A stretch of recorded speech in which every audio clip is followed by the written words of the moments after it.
बिस्मिल्लाहिर्रहमानिर्रहीम। अस्सलाम वालेकुम नादरीन, आप यूट्यूब चैनल देख रहे हैं। मैं इमरान खान हूं। नादरीन, खबरें बहुत ज़्यादा हैं, लिहाजा डायरेक्टली शुरू करते हैं।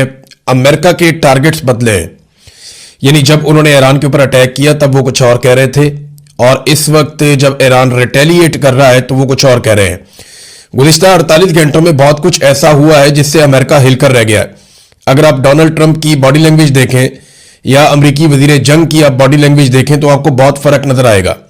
जिस दिन अमेरिका ने अटैक किया था ईरान के ऊपर इसराइल के साथ मिलकर, उस दिन डोनाल्ड ट्रंप शाम को एक पार्टी के अंदर डांस कर रहे थे। ये बड़ी महंगी पार्टी थी, दुनिया के बहुत अमीर लोग इसमें आए हुए थे, हत्ता कि इस पार्टी में शामिल होने के लिए $1 मिलियन तक भी लोगों ने खर्च किए। डोनाल्ड ट्रंप वहां पे रक्स कर रहे थे, बड़े खुश थे।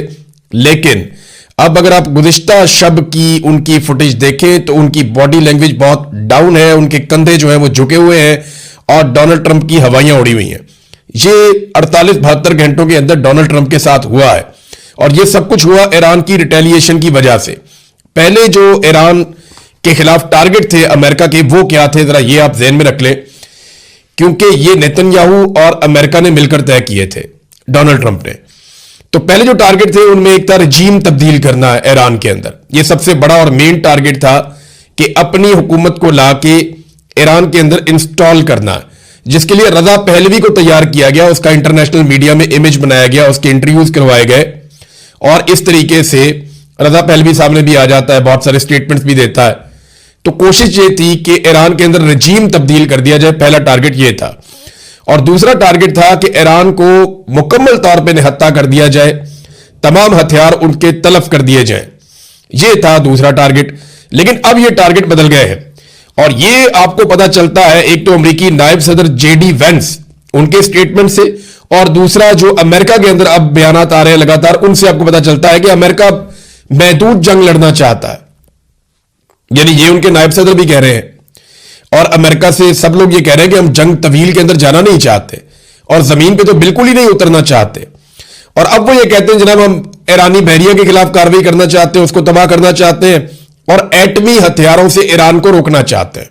बस, तो एटमी हथियार तो ईरान बना ही नहीं रहा था। ये सीआईए के साबिक एजेंट्स भी कह रहे हैं, पूरी दुनिया में ये बताया जा रहा है कि अगर ईरान के अंदर कोई वाहिद फतवा ऐसा मौजूद था, एक मजबूत आवाज थी जो ईरान को यह कहती थी कि एटम बम नहीं बनाना, वो शहीद होने वाले खामनाई थे। अब खामनाई की शहादत के बाद वो आवाज अमेरिका ने खुद ही बंद कर दी, जो ईरान को एटम बम बनाने से रोक रही थी। ईरान के बाद देखें जो इंटरनेशनल रिपोर्ट्स है ना, उसके मुताबिक 60% तक अफसूदा यूरेनियम मौजूद है। यूरेनियम से आप एटम बम बनाते हैं ना, तो 60% तक तो उसने काम किया हुआ उसकी अफसूदगी के ऊपर, और हफ्ता 10 दिन और लगेंगे। ये अमेरिकन का दावा है कि ईरान बाकी काम हफ्ता 10 दिन में कर सकता है, अगर वो फैसिलिटेट हो जाए तो, या वो इसके ऊपर तुल जाए ये काम करने पे, तो इसको 90% तक पहुंचा सकता है। अब 460 किलो यूरेनियम ईरान के ऊपर एलिगेशन लगता है कि उसके पास है, और इससे वो 11 एटम बम बना सकता है। इससे कितनी बड़ी तबाही हो सकती है। तो वो ये कहते हैं जी एटमी हथियारों से ईरान को रोकना है। अब यहां पे आ गया मामला, पहले तो मामला कुछ और था, अब मामला कुछ और है। अमेरिका अपने टारगेट्स बदल रहा है। यानी चलो आप ये देख लेना कि अंगूर खट्टे हैं, ये मिसाल आपने सुनी होगी कि लोमड़ी छलांगे मारती है, जब वो नहीं काबू आते तो कहती है अंगूर खट्टे हैं। तो अमेरिका अपने असल टारगेट्स अचीव नहीं कर सका। अमेरिका के अंदर एक बहस चल रही है, और ये बार बार चल रही है, और सब ये कह रहे हैं कि इसराइल ने अमेरिका को इस लड़ाई के अंदर फंसाया है। नेतन्याहू ने अमेरिका के दौरे किए, डोनाल्ड ट्रंप के साथ उनके शानदार ताल्लुकात हैं, दोनों एक दूसरे की बहुत तारीफें करते हैं, और दोनों को कामयाबियां मिल भी रही थी। तो डोनाल्ड ट्रंप को दो चीजों का खदशा है। एक तो एप्स्टीन फाइल का बड़ा सीरियस इशू उठा हुआ है अमेरिका में। जैसे ही ये आप देखिएगा गर्द बैठेगी तो एप्स्टीन फाइल का मामला डोनाल्ड ट्रंप के गले का तौक बन जाएगा, मुसीबत बन जाएगी उनके लिए, कानूनी नुक्ता नजर से भी और अवामी नुक्ता नजर से भी। और दूसरा मामला है कि डोनाल्ड ट्रंप की मकबूलियत बहुत बुरी तरह इफेक्ट हुई है अमेरिका में, और मिड टर्म इलेक्शन के अंदर उनके जीतने के इम्कानात नहीं है। नेतन्याहू ने फिर स्टेटमेंट दे दिया कि खुशकिस्मत है कि हमारे पास ट्रंप जैसा लीडर है। यानी नेतन्याहू ने और शहबाज शरीफ ने गेम उठाई हुई है डोनाल्ड ट्रंप की, वो कोई कसर छोड़ ही नहीं रहे। अच्छा, अब एक चीज और है जो अमेरिकन कहना शुरू हो गए, वो ये कह रहे हैं कि लड़ाई तो हमारी थी नहीं, हम इस लड़ाई में क्यों उतर गए, हमें तो ईरान से किसी किस्म का कोई खतरा ही नहीं था। और बार बार ये स्टेटमेंट आ रहे हैं। सेनेटर वार्नर ने एक जुमला बोला और उसके अंदर सारा कुछ शामिल है। उन्होंने कहा जी ईरान इसराइल के लिए खतरा था, अमेरिका के लिए खतरा नहीं था। अगर हमने ईरान पर इसलिए हमला किया है कि वो उनके लिए खतरा है, तो मुबारक हो, इसराइल के यहूदियों ने अमेरिका पर कब्जा कर दिया है। अब ये रिपोर्ट हुआ जनाब, वहां पे सेनेटर वार्नर ने ये स्टेटमेंट दिया अमेरिका में। अमेरिका में सब लोग ऐसे ही सोच रहे हैं। ये एक सर्वे भी हुआ अमेरिका में, और ये CNN ने सर्वे करवाया। इनके सर्वे बड़े मकबूल होते हैं अमेरिका में। CNN बताता है अमेरिका के सर्वे के अंदर कि अमेरिकियों की राय क्या है इस जंग को लेकर। डोनाल्ड ट्रंप अमेरिकियों को ईरान के खिलाफ जंग पर कायल नहीं कर सके, और 59% अमेरिकी इस जंग के खिलाफ है। 88% जो अमेरिकी हैं वो ये कहते हैं कि ईरान की सरजमीन पर फौज नहीं उतारनी चाहिए, यानी उन्होंने मुखालफत कर दी है। जबकि डोनाल्ड ट्रंप कहता है हम ये कर सकते हैं, लेकिन अमेरिकी कह रहे हैं कि ऐसा बिल्कुल नहीं करना चाहिए। और 88% अमेरिकी इसके खिलाफ है डोनाल्ड ट्रंप की राय के, और लगभग 60% ये कहते हैं कि ट्रंप के पास ईरान से डील करने का कोई प्लान नहीं था, कि ईरान से किस तरह निपटना है इसके पास प्लान ही कोई नहीं था, और उन्होंने इस जंग की मुखालफत की है। नाज़रीन, सऊदी अरब के अंदर जो अमेरिकी एम्बेसी के ऊपर अटैक हुआ, मैंने आपको पिछले वीलॉग में बताया था, उसकी तस्दीक हो गई है। और अब कुछ इत्तलात आ रही है जो मुझे वहां पे मकामी सोर्सेज ने बताया। उन्होंने कहा जी कि वहां पे अमेरिकी फौजी और दीगर लोग भी मौजूद थे एम्बेसी के अंदर। ये अमेरिकन एम्बेसी के अंदर इनका फौज का हमला होता है, हिफाजत के लिए भी होता है, वहां पे मौजूद रहता है। तो क्योंकि सऊदी अरब से ये ऑपरेशंस कर रहे थे, तो अमेरिकन एम्बेसी जो रियाद में है, जहां पे और एम्बेसीज भी है इस इलाके में, वहां पे उनकी मौजूदगी कोई हैरत की बात नहीं है। लेकिन इसके ऊपर 2 अटैक किए गए हैं, और एक और हमला किया गया है जो नेतन्याहू के दफ्तर पे हुआ है।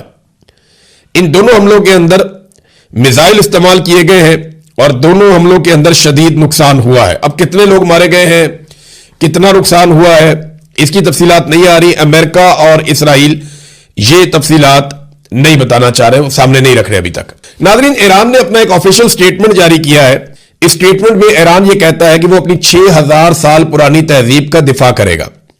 हमने लंबी जंग की तैयारी कर रखी है और हमने पहल नहीं की। दुश्मन को अपने गलत अंदाजों पे पछताना पड़ेगा।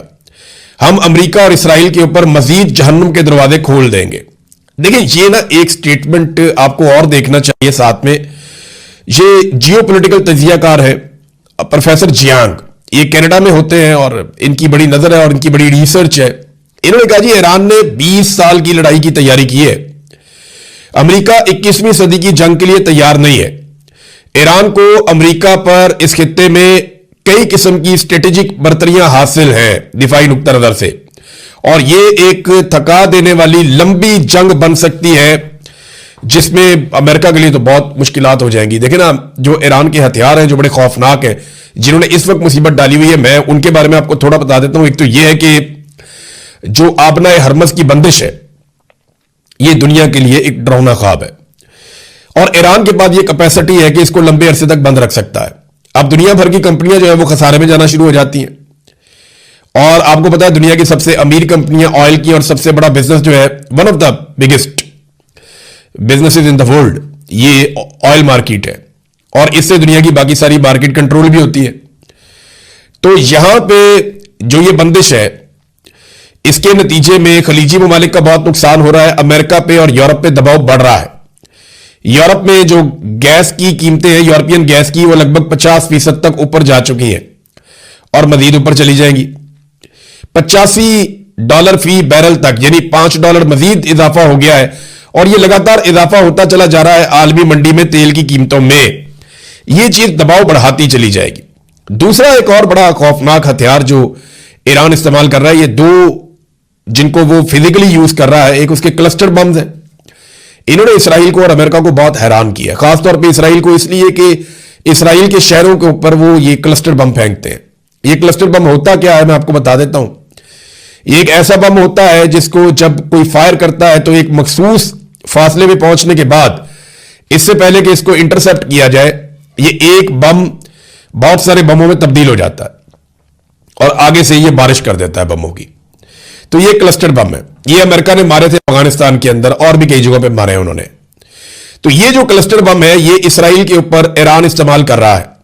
हैरत की बात यह है कि ईरानी साइंसदानों को लगातार निशाना बनाया गया गुज़िश्ता कई सालों में, लेकिन इसके बावजूद उनके हथियारों की तैयारी को रोका नहीं जा सका। उनके मिसाइल भी तैयार हैं, उनके ड्रोन भी तैयार हैं और लगातार तैयार हो रहे हैं। ये जो क्लस्टर बम है ईरान के पास, ये 80 दीगर बमों में तब्दील हो जाता है। यानी इससे पहले कि इसराइल के इंटरसेप्टर्स या आयरन डोम या पैट्रियट दिफाई सिस्टम वो इसको निशाना बनाए, उससे पहले ये बहुत सारे बमों में तब्दील हो जाता है और फिर ये आग की तरह जमीन के ऊपर बरसता है। आपने बहुत सारी वीडियोस देखी होंगी कि अचानक से बहुत सारे बम फिजा से जमीन की तरफ आते हैं। ये क्लस्टर बम है और इसने भी एक मुसीबत डाली हुई है, क्योंकि इसको रोकने का कोई सिस्टम होता नहीं है, इसको आप रोक नहीं सकते। और दूसरा बड़ा मसला जो ईरान के ड्रोन्स हैं, जो वो इंतहाई कम कीमत में खुद तैयार करता है। यानी आज भी मार्केट में उसकी कीमत $20,000 से लेकर $35,000 तक है। अब ईरान को कितने का पड़ता है ये तो आप अंदाजा लगा सकते हैं कि जब आप खुद तैयार करते हैं तो आपको और भी सस्ता पड़ता होगा। तो इन ड्रोन्स को रोकने के लिए, यानी ड्रोन तबाही तो फैला रहे हैं और ये बहुत सस्ते ड्रोन्स हैं, लेकिन जितनी तेजी से ये बन रहे हैं, जितनी तेजी से ईरान हथियार बना रहा है, उतनी तेजी से इन हथियारों को रोकने वाले हथियार नहीं बना पा रहे।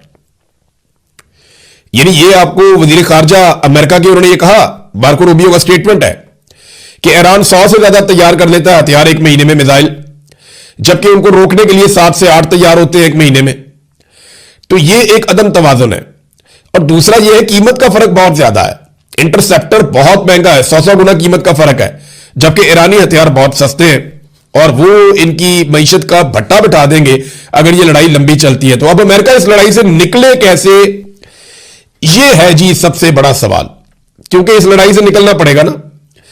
तो उसके लिए अमेरिका को अब ईरान के दोस्तों से राब्ता करना पड़ेगा जो मुश्तरका दोस्त हैं। यानी तुर्की इसमें रोल प्ले कर सकता है, पाकिस्तान रोल प्ले कर सकता है, इसके अंदर चीन और रशिया, ये दोनों ममालिक भी रोल प्ले कर सकते हैं। अक़वाम मुत्तहिदा का प्लेटफॉर्म भी इस्तेमाल किया जा सकता है। तो अमेरिका एक मरतबा तो ऐसा लगता है कि जोर और ताकत का इस्तेमाल करने की कोशिश करेगा, लेकिन अल्टीमेटली उसको ये लड़ाई रोकनी पड़ेगी, क्योंकि अमेरिका के इत्तेहादियों का इसमें ज्यादा नुकसान हो रहा है और एक बदएतमादी फैल रही है। अरब ममालिक जिन्होंने बेशुमार पैसा अमेरिका को दिया अपने दिफा के लिए, जब वक्त आया तो उन्होंने खुद देखा कि अमेरिका अपना दिफा नहीं कर रहा अरब ममालिक के अंदर।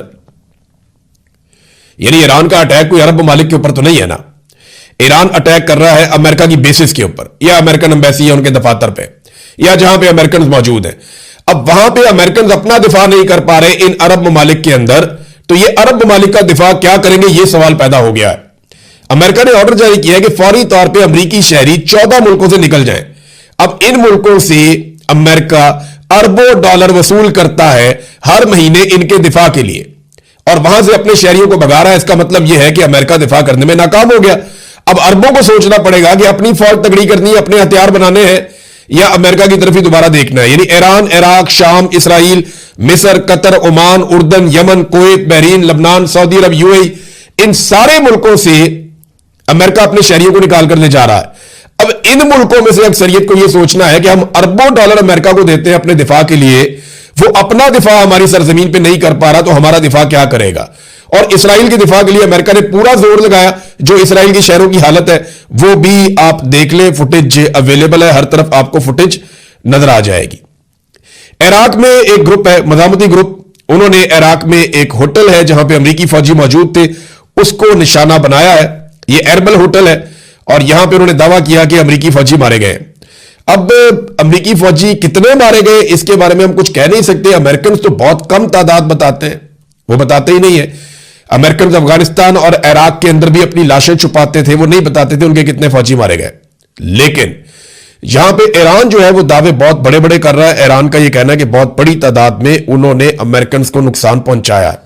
नाज़रीन, ईरान में 160 तालिबात, 165 तालिबात थी, ये 7 साल से 12 साल तक की थी। इनके ऊपर सबसे पहले हमला किया गया था। पहले दिन के अटैक के अंदर ये शहीद हो गई थी। अब इनका नमाज जनाजा अदा की जा रही है इन बच्चियों की, और नमाज जनाजा के लिए जिस तरह इनकी कब्रें बनी हैं, ये मनाजिर पूरी दुनिया को हिलाकर रख दिया है इन्होंने। 165 मासूम बच्चियां, 7 साल से लेकर 12-13 साल तक की उम्र इनकी, और इनको बमों से आग बरसा के मार दिया। किसने? अमन के देवता ने इनको मारा, उसने जिसको शहबाज शरीफ साहब ने कहा कि इसको अमन का नोबेल इनाम दिया जाए, डोनाल्ड ट्रंप। और सारे सपोर्ट कर रहे हैं, बिलावल भी सपोर्ट कर रहा है, मरीम नवाज भी सपोर्ट कर रही है। और ये जब तस्वीर सामने आई इन बच्चियों की तो कोहराम मचा हुआ। और ईरान में इतने बड़े पैमाने पर लोगों ने निकलकर नमाज जनाजा अदा की है कि कोई अंदाजा भी नहीं लगा सकता था। थोड़े अरसा पहले तक कोई टाउट्स वगैरह दिखा रहे थे, जनाब ये 10 बंदे नाच रहे हैं, 15 बंदे नाच रहे हैं खामनाई की शहादत पे, लेकिन उसके बाद आपने देखा कि अब वो सारे खामोश हैं कि इतनी बड़ी तादाद में लोग निकलकर आ गए इन बच्चियों की नमाज जनाजा पढ़ने के लिए। इसराइली बंकर्स के अंदर बैठे हुए हैं, अमेरिकन से हजारों मील दूर बैठे हुए हैं, जबकि ईरानी सड़कों पे खड़े होकर जंग का मुकाबला कर रहे हैं। ये फर्क तो है, ये फर्क है। नाज़रीन, एक सवाल और पैदा होता है, मैं ये पाकिस्तान में आने से पहले आपके सामने रखता हूं कि अगर अमेरिका यहां से बेइज्जत होकर निकलता है तो क्या वो सुपर पावर होने का अपना स्टेटस अब बरकरार रख पाएगा? देखिए, अमेरिका अपनी इज्जत खो रहा है। अब यूरोपीय ममालिक उसकी बात नहीं मानते, उसे आंखें भी दिखाते हैं। दुनिया में जो उसका सिक्का चलता था वो अब वैसे नहीं चलता। अमेरिकन अपनी वुकत खो रहे हैं और चाइना बहुत तेजी से आलमी उफक के ऊपर एक जायंट बनकर सामने आ रहा है। इस पर हम वीलॉग जरूर करेंगे, मैं बहुत सारी तफसीलात और चीजें आपके सामने रखूंगा। अब आ रहे पाकिस्तान के मामला पे। पाकिस्तान के ISPR ने यह खबर लगवाई सीनियर सिक्योरिटी जराए कह के कि पाकिस्तान नेक्स्ट नहीं हो सकता, यानी यह मुमकिन नहीं है कि पाकिस्तान के ऊपर हमला किया जाए और पाकिस्तान जो है उसको टारगेट किया जाए। पाकिस्तान एक एटमी कुव्वत है, यह बात ठीक है, पाकिस्तान के पास एटम बम है, दुनिया 10 दफा सोचेगी, लेकिन खतरात पाकिस्तान को हैं, इसलिए क्योंकि पाकिस्तान के एटम बम को इसराइल अपने लिए खतरा समझता। ईरान पर मुसल्लत जंग का एजेंडा इसराइली असर को पाकिस्तानी सरहद तक लाना है, यह कौन कह रहा है? वजीर दिफा। ISPR कुछ और कह रहा है, वजीर दिफा कुछ और कह रहा है। ISPR कह रहा है नहीं, कुछ नहीं होता, कोई नहीं आ रहा हमारी तरफ, जबकि वजीर दिफा कह रहा है कि ईरान पर जो जंग मुसल्लत की गई है उसके पीछे जो असल एजेंडा है वो ये है कि इसराइली असर पाकिस्तानी सरहदों तक पहुंच जाए। यह है जनाब। वजीर दिफा कोई और स्टेटमेंट देता है पाकिस्तान का, ISPR कोई और स्टेटमेंट बताता है सिक्योरिटी जराए के नाम के ऊपर। तो यहां पे कंफ्यूजन है, लेकिन एक चीज की कंफ्यूजन बिल्कुल नहीं है। दो मुतालबात बहुत ज्यादा जोर पकड़ रहे हैं पाकिस्तानी हुकूमत पर। नंबर 1, बोर्ड ऑफ पीस से निकल जाए फौरी तौर पे। नंबर 2, जो नोबेल इनाम की नामजदगी आपने की है वो वापस ले लें, क्योंकि ट्रंप की अमेरिका में जो हालत हो रही है ना, अब पाकिस्तानी रजीम को चाहिए कि आहिस्ता आहिस्ता अब ट्रंप से कोई थोड़ा बहुत फासला बना ले। इमरान खान साहब के हवाले से नाजरीन कुछ अहम खबरें हैं। नंबर 1 तो यह कि इमरान खान साहब की आज भी उनकी बहनों से मुलाकात नहीं करवाई गई। यह इंतहाई अफसोसनाक है। इमरान खान साहब की आंख एक जाया होने की इतला आई और उसको जो है वो सरकारी जराये ने उसकी तस्दीक की। उसके बाद से लेकर अब तक इमरान खान साहब की उनकी फैमिली से मुलाकात नहीं करवाई जा रही और ना ही उनके मुआलिजीन से उनकी मुलाकात करवाई जा रही है। और अदालत में केस किया, लाहौर हाई कोर्ट में आज केस लगा हुआ था, जैसा कि हमने आपको कल बताया था। तो 1 हफ्ते की मजीद तारीख दे दी अदालत ने। अब ये वही अदालतें हैं जो नवाज शरीफ के लिए एक एक दिन के बाद समाअत करके ये कहती थी कोई गारंटी दे, बताए अगर इसको कुछ हो गया तो क्या करेंगे। उधर एक लीडर की आंख जाया हो गई और ये अदालत ने होश के नाखून नहीं ले रही। और जो आंख जाया हुई वो सरकारी जराये से मैं बता रहा हूं आपको, जाती तौर पर तो मुझे नहीं पता, लेकिन सरकारी जराये ये बात बताते हैं। तो जो अदालत नवाज शरीफ के लिए गारंटियां मांगती थी वो अब एक एक हफ्ते की तारीखें मांग रही है। ये अदालतों की हालत है। लेकिन रात कितनी भी अंधेरी हो ना, सुबह आ जाती है। जब आपके पास सबूत ना हो ना तो आप बिलाखिर हार जाते हैं। इमरान खान और बुशरा बीबी की जमानत कबल अज गिरफ्तारी की दरखास्तों के फैसले जारी हो गए। उन्हें जमानतें मिल गई थी, मैंने आपको बताया था। लेकिन आपको अजीबोगरीब बातें बताता हूं कि तोशाखाना वाली जो जाली रसीदों के मामले के ऊपर इमरान खान साहब पे केस बनाया हुआ था, जिसपे जमानत नहीं मिल रही थी, उस पे प्रोसिक्यूशन ने अदालत में बताया कि हमने तो रसीद सोशल मीडिया पे देखी थी। अंदाजा करें, सोशल मीडिया पे एक रसीद देखी, उसकी बुनियाद के ऊपर पर्चा कर दिया इमरान खान पे और जनाब पकड़ लो इमरान खान को। और ये रसीदें आज तक अदालत में पेश ही नहीं की और ना इनका कोई फोरेंसिक करवाया गया। उन्होंने कहा जनाब हमने तो सोशल मीडिया पे देखी थी। फिर 9 मई वाला बयानिया भी उड़ा दिया। उन्होंने कहा जी फौज के खिलाफ इमरान खान साहब का ऐसा कुछ है ही नहीं, कोई ऐसे बयानात है ही नहीं, कोई तकरीर या सबूत अदालत में आप पेश ही नहीं कर सके आज तक, लिहाजा यह भी फारिग कर दिया उन्होंने।